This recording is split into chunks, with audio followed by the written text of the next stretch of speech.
Bonjour à tous. Aujourd'hui, nous plongeons dans le fascinant livre The Millionaire Next Door de Thomas J. Stanley et William D. Danko, publié pour la première fois en 1996. Cet ouvrage perspicace brise les stéréotypes sur les millionnaires et offre un aperçu approfondi des véritables habitudes et caractéristiques des Américains fortunés qui vivent à côté de chez vous. Ce livre est captivant car il révèle que la plupart des millionnaires vivent en dessous de leurs moyens, conduisent des voitures modestes, et n'ont pas besoin de vêtements de créateurs pour afficher leur richesse. C'est parfait pour quiconque souhaite comprendre la vraie richesse et comment elle est accumulée discrètement. Restez avec nous pour découvrir les secrets qui pourraient changer votre approche de l'argent et de la vie.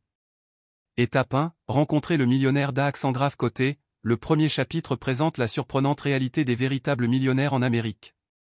Ce ne sont pas les gros dépensiers que vous voyez à la télévision, ce sont souvent des gens discrets qui vivent à côté de chez vous.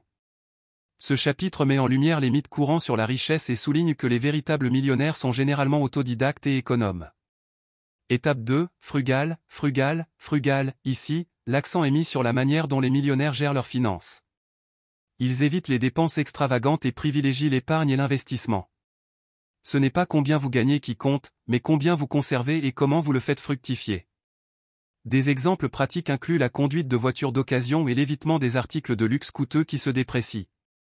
Étape 3. Temps, énergie et argent. Ce chapitre explique comment les millionnaires allouent leurs ressources les plus précieuses.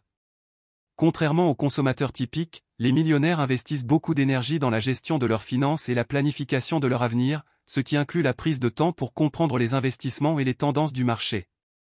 Étape 4. Vous n'êtes pas ce que vous conduisez. Ce chapitre met en évidence le fait que la voiture que vous conduisez ne définit pas votre richesse. Les millionnaires conduisent souvent des véhicules plus anciens et n'utilisent pas de voitures de luxe comme symbole de statut. Cela fait partie de leur stratégie pour épargner et investir plutôt que dépenser. Étape 5. Temps, énergie et argent. Cette étape approfondit la gestion frugale du temps, de l'énergie et des ressources que les millionnaires ordinaires priorisent. Elle discute de la manière dont ces individus allouent leur temps à des activités qui améliorent leur productivité économique, évitent les dépenses inutiles et se concentrent sur l'accumulation de richesses. Après avoir exploré la gestion avisée des ressources, nous examinons maintenant les types d'opportunités que les millionnaires recherchent souvent, qui ne sont pas seulement lucratives, mais qui s'alignent également avec leur stratégie d'investissement minutieuse. Étape 6. Action positive, version familiale. Cette section aborde comment les millionnaires enseignent à leurs enfants la finance et l'importance de l'autonomie. Elle met en lumière l'approche des millionnaires pour encourager l'indépendance financière et l'entrepreneuriat chez leurs descendants, plutôt que de leur offrir des cadeaux financiers substantiels. En comprenant le soutien familial à la sagesse financière, la prochaine étape examine les caractéristiques communes des maisons et des modes de vie des millionnaires, en démystifiant les idées reçues sur leur style de vie. Étape 7. Trouvez votre créneau. L'accent est mis ici sur la manière dont les millionnaires trouvent et dominent les marchés de niche.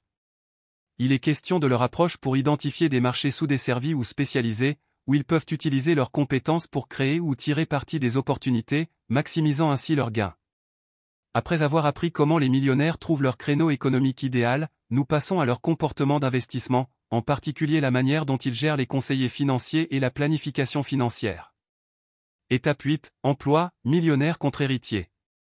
En contrastant les millionnaires avec leurs héritiers, ce chapitre explore les parcours professionnels et l'éthique de travail qui différencient les millionnaires autodidactes de ceux qui héritent de leur richesse. Il met en avant la valeur du travail acharné et de la planification stratégique des carrières pour construire et maintenir la richesse.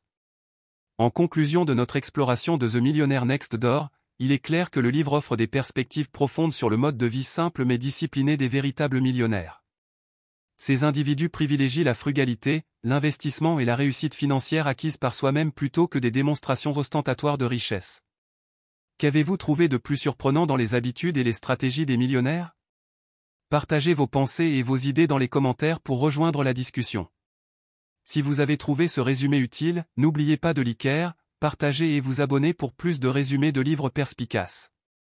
Votre soutien nous aide à grandir et à continuer à vous apporter du contenu de qualité.